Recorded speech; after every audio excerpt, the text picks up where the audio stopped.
restaurant in Cabbagetown faces the same threat. It had just opened its doors when the pandemic slammed them shut. Matt Pearl has more in this week's Untold Atlanta. You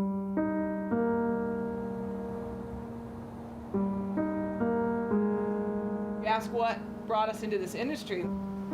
There's something primal and beautiful about being able to feed somebody something. You automatically share an experience with that other human. The delivery, it's the taste, it's the smell, it's everything. And it's just silence now.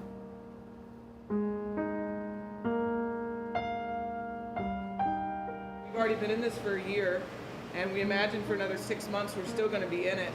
I just find I can't look at the big picture anymore. I just have to look at every day. You know, Jen and I have had multiple conversations of what happens if we don't make it. To have a restaurant in our neighborhood is the culmination of like every dream I think I could possibly have about what I would like to do with my life.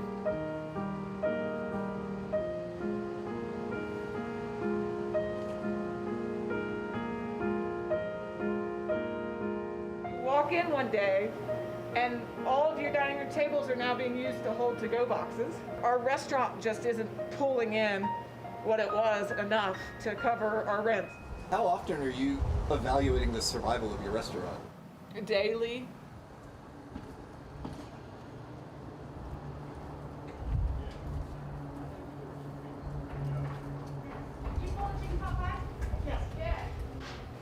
So this would be a ground beef. What did you do with the green beans or the? Started off as a supper club. I just need one right now. Most of our subscribers choose Tuesday delivery day because that's how we created the supper club. Hey, Mel? We have a lot in Marietta, we have them in Johns Creek, we have them in Clarkson, we have them way outside of 285. The delivery supper club that's what's saving us.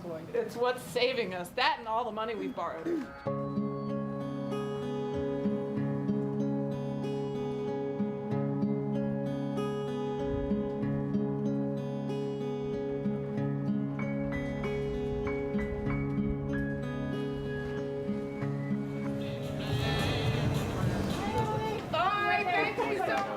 We're selling eggnog.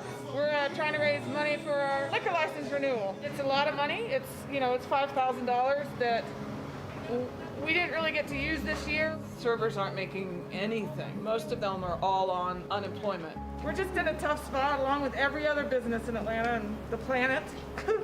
Honestly, thought this morning very hard about how much longer I can do this and whether or not it is right to put my family through this because we just keep borrowing money.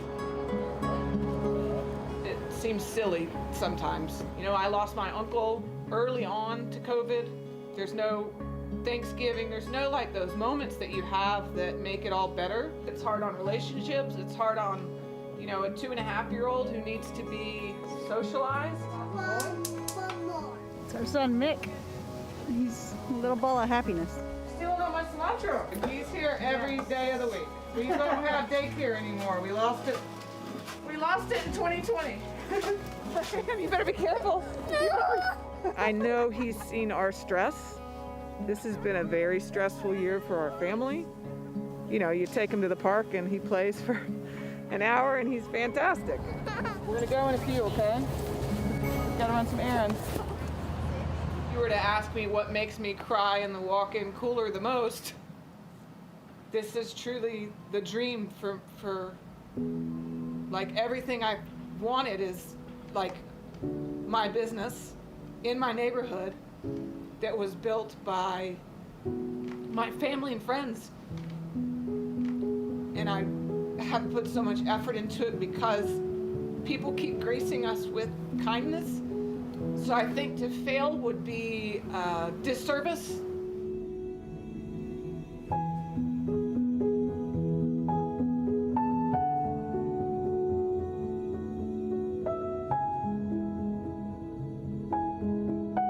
At the end of all this, whenever we can take our masks off and smile at each other again, I think we're gonna get there. I want to get there.